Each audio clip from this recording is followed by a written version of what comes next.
ରାଜ୍ୟରେ ଗ୍ରୀଷ୍ମ ପ୍ରବାହ ଜାରି ରହିଥିବା ବେଳେ 7 ଜିଲ୍ଲାକୁ ଘଡ଼ଘଡ଼ି ସହ ବର୍ଷା ସମ୍ଭାବନା ରହିଛି। ଉକ୍ତ ଜିଲ୍ଲାଗୁଡ଼ିକ ହେଲା କେନ୍ଦୁଝର, ମୟୂରଭଞ୍ଜ, କନ୍ଧମାଳ, ଗଞ୍ଜାମ, ଗଜପତି, ରାୟଗଡ଼ା ଓ କୋରାପୁଟ। ଏହି ଜିଲ୍ଲାରେ ବର୍ଷା ହେବା ନେଇ ପାଣି ବିଭାଗ ସୂଚନା ଦେଇଛି। ଅନ୍ୟପଟେ ରାଜ୍ୟର ପଶ୍ଚିମ ପ୍ରାନ୍ତରେ ଆଗକୁ ଅସମ୍ଭାଳ ତାତି ଅନୁଭୂତି ହେବ। ସେହିଭଳି କଳାହାଣ୍ଡି, ବଲାଙ୍ଗୀର, ବୌଦ୍ଧ, ସୋନପୁର, ବରଗଡ଼, ଝାରସୁଗୁଡ଼ା ଜିଲ୍ଲାରେ ତାତି ଅଧିକ ରହିବ। କିନ୍ତୁ 12 ରୁ 14 ତାରିଖ ଯାଏ ଉପକୂଳ ସମେତ ଆଭ୍ୟନ୍ତରୀଣ ଓଡ଼ିଶା କିଛି ସ୍ଥାନରେ କାଳବୈଶାଖୀ ସମ୍ଭାବନା ରହିଥିବା ସେହି ନେଇ ପୂର୍ବାନୁମାନ କରାଯାଇଛି। ମଙ୍ଗଳବାର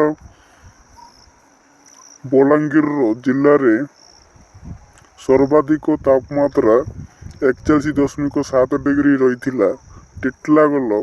ଟିଟିଲାଗଡ଼ରେ 40 ରୁ 8, ବୌଦ୍ଧରେ 40.5 ଓ ଭବାନୀପାଟଣାରେ ତାପମାତ୍ରା 40 ଡିଗ୍ରୀ ରେକର୍ଡ ହୋଇଛି। କଟକ, ଭୁବନେଶ୍ୱର, ପୁରୀ, ଗୋପାଳପୁର ଓ ପାରାଦୀପ ଭଳି ବିଭିନ୍ନ ସହରର ଦିନ ବେଳାରେ ତାପମାତ୍ରା କମ୍ ଥିଲା।